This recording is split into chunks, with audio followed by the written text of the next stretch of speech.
Jangan itu sauntara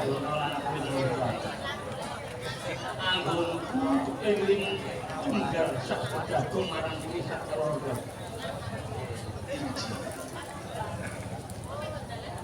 Wis sauntara kowe ngaji karo masjid kene. Kowe sak keluarga wis tak bereni.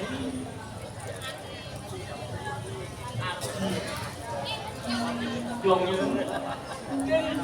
kang kula kaping nembe iki numpang niku ya Bromo lan Alama inji ilmu joro kawijayan lan ilmu kapiten kang sutak paling maring pisak loro aku ndut aja pisan-pisan ilmu kawijayan lan surat baku kok busuk sebab gajah pangatin paribasane sak dhuwuring langit isih langit kesih wong sak cetine kaya ngopo lan pintere kaya ngopo nanging isih ono sing bakal luwi pintere lan kabeh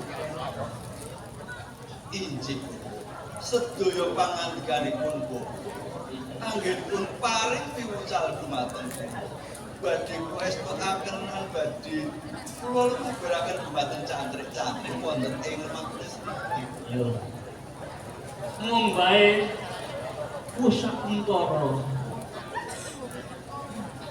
dina iki kok kandung pengiran Erlangga kuwi ora katut apa wis sak keloro Gusti injil kados menika injil Sampun kawis agak kula ngaji rawuh itu Erlangga itu namun sekolah sedikit dari wonten kap salah itu agak Erlangga ya muga tansah manggih pituturan sampunipun jengkaripun Kanjeng Pangeran Erlangga wonten ing Balita. Kawontenan wonten ing Lemah Tulis pertabahan Lemah Tulis iki kados sepi benten kalih adan sapi. Kamangka sampun sawetawis itu sampun dipun kelep ilmu bab ilmu menapa kemawon. Sakete liyane iku nang utamanan Bromo. Sak liyane aku ngilmu bagian budaya mencapkan aku do paling kurang marang kuwi kula ing babagan tetangga.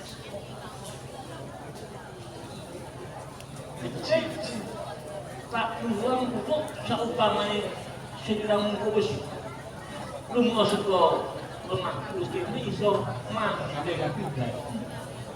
Iso nandur-nandur sing mulakake marang kebutuhan saya. Inji kok. Estunipun sedaya piwucalipun bapa sampun kula estakaken. Perkawis babakan anggilipun tetaneman, perkawis injih punika babakan kanuragan, ugi babakan menapa kemawon sampun kula estakaken. Inji. Kula sampun kawis. Ya, kula sampun tetep dalam kula sampun kathah sanget yo sak kiwa teken piran kok basa enten menika do sami sempit sempung wonten sabar repot Yo kaya kulo ojo nganti siji nang siji padha bentah. Nanging bapa ingkang kula raosaken sasampunipun ninggalipun jeng Pangeran Erlangga. Raos sing malah kula menika kados kecalan. Awit saben-saben jeng Pangeran Erlangga menika pangandikan kaliyan kula babakan menapa kemawon. Nanging wedal menika jeng Pangeran boten wonten raos sing malah kula kados kecalan sanget. Semono uga aku ya. Kanjeng Pangeran Erlangga iki ana ing omah Pistan. Kaya dene anak kurang itu kang ditemang kula kadang kala aku ilang luk manang kowe kanggo kuatan sing sebenarnya kula cocok wonten kados napa saben-saben bapa mulang kula dhateng kula sekalian menika tentu kemawon wonten lepat wonten leres wong tuwa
kula tampi dawah sami-sami.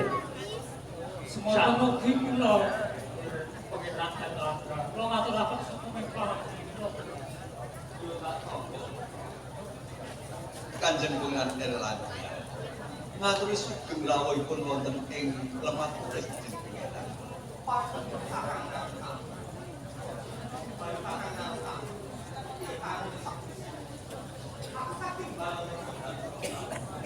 Injih estunipun wonten ing pertabaan lemah tulis sae kemawon. Nanging raos sing manah kula kapang sanget mboten panjenengan Kanjeng Pangeran Erlangga.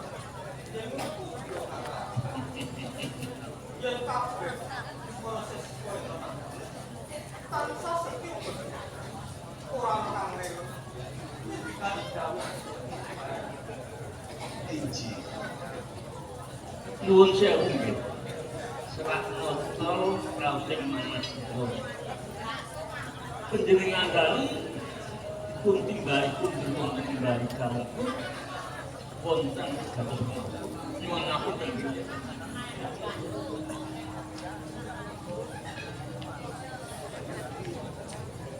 menapa dipun dukani menapa wonten menapa biasanipun sampun sak mengkawi semapan wonten ing omah kok dumateng bali kundur omah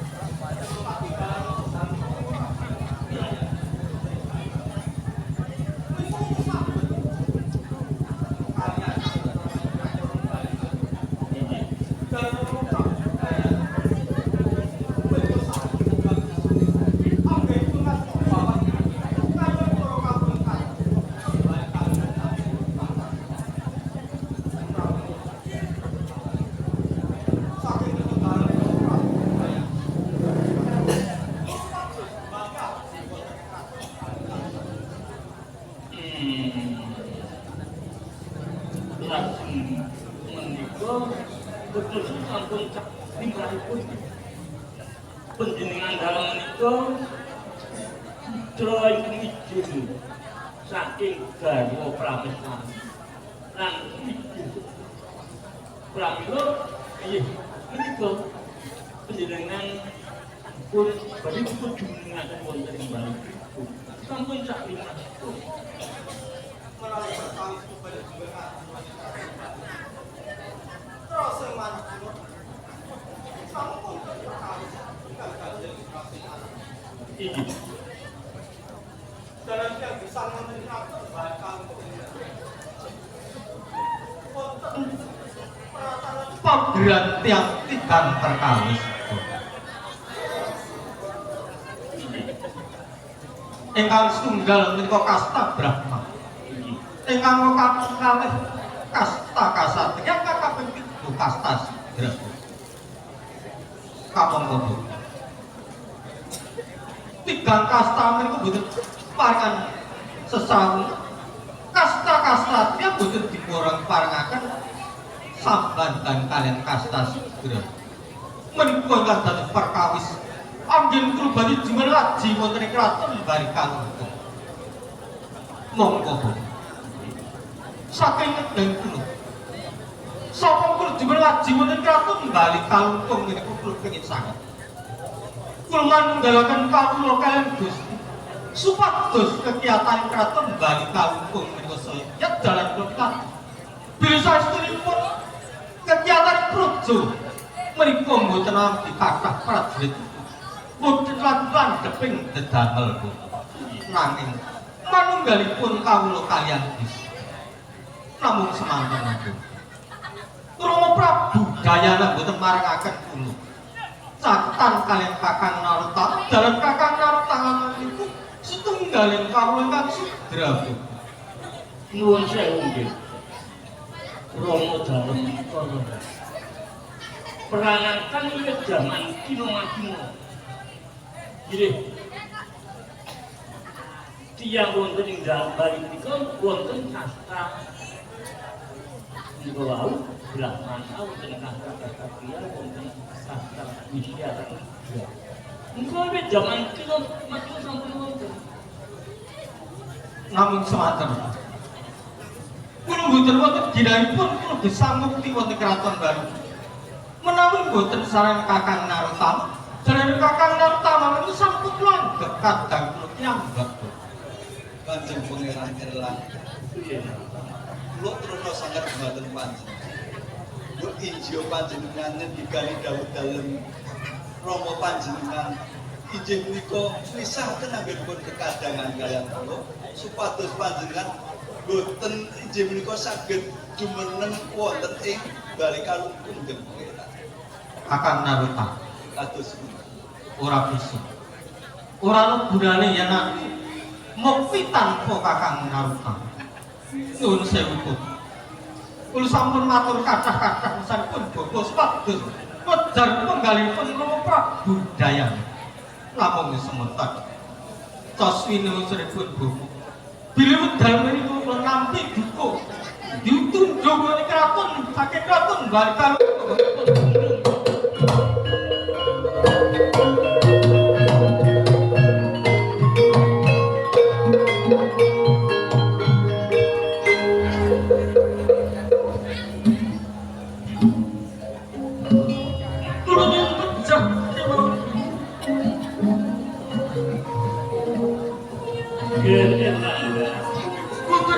kiranya kula gesang Panjenengan niku kasih kasih jembar biar kebal ampun ngurus panjenengan dalam ampun ucap-ucap Prabu kula badhe makan wonten pundi awet kula sampun kagungan boten dipun paraken makan bisa cekal ratu jagat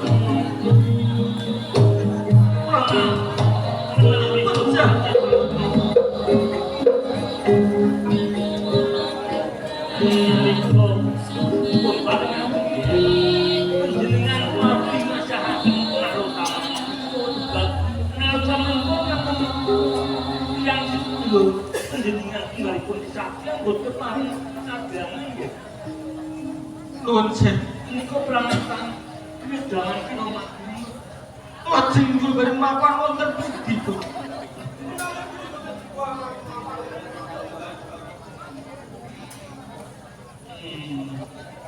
menawi kula caosaken prayogi panjenengan dalem kundur wonten ing bayangipun lajeng dumunung ngaji nggih. Sak wonten bapak niku bapak bulan panjenengan dipun nampang kunduripun wonten bari nggih.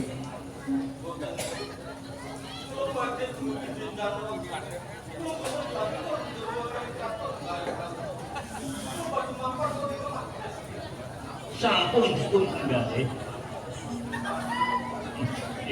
Ampun aliten penggalih nanta. Sedherek wonten ing lemah tulis menika tesih wonten bokok ubaragam tesih kagem dening kagem kucekan dipun Rono. Kagem gajo pangasin iki. Us wong tuwa iki nang dipanani. Aku sing iman Raden Erlangga. ora agen pun paring ilmu bab kesintetan pelajaran itu sampun kathah. Bapak pegawan Kobar.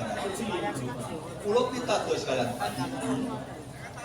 manawi kados pundi caranipun dem pangeran ing samangkenipun injih menika tentrem wonten ing lemah tulis menapa kados pundi kula pitados kalian. Erlangga kados pundi Bapak Kembar coba aku tak mohon kesana kunci semua kuaus menurut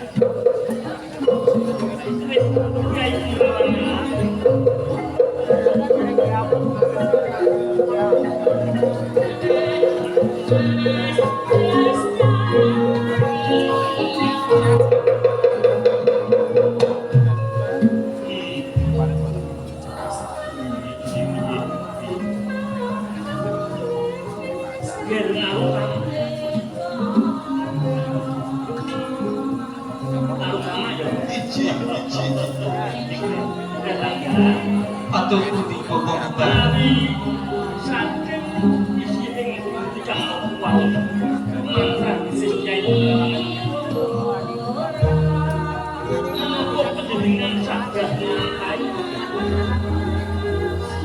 sagah Bapak senajan rating kados pundi sambil kula saged ngendikanipun dawuh Bapak Kembar panjenengan bagi yang saking bukan menawi panjenengan saged hingga toko dados kula kedah tapa rame panjenengan suatu ibukan sono pangkapangiranan waktu ngagem sandhanganipun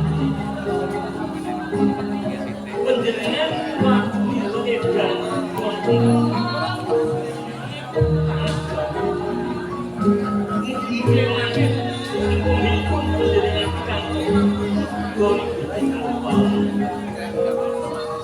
dados kula supados kuwat wonten tanah Jawi Ledang wonten ing sakiring Ratu Wedangaken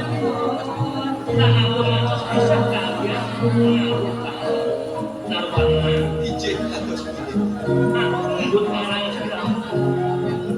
derek Kanjeng Pangeran Enten Bayu. Wong diparani derek Ijik sedaya pangandikan punika pegang badhe kuwestikan. padha nganti bisa ya. Ijik Kados pundi Ora Jadi saya sangat dengan kerasa manis waktu berikan karena kami wajib roh sokong ramah terang-terang terdaftar pangandikan bobongku baraga badhe kula sendikan. Pramila Bobo. Kula nyuwun tambahi pangestu bidal dalem niku. Nek aku mulai panas balik aku titip Bobo. Mongso bojo kanan lemah tunis. Lan bobongku baraga kowe kang rayuna kang ati-ati. Mas akan jauh dan di sekitar betul pakai relasi. Iya, Pak. Sampun Bobo.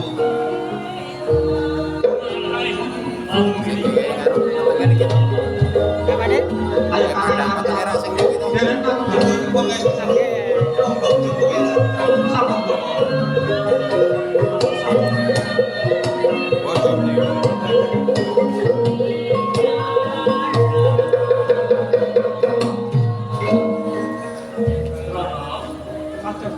saiki sing mlakukan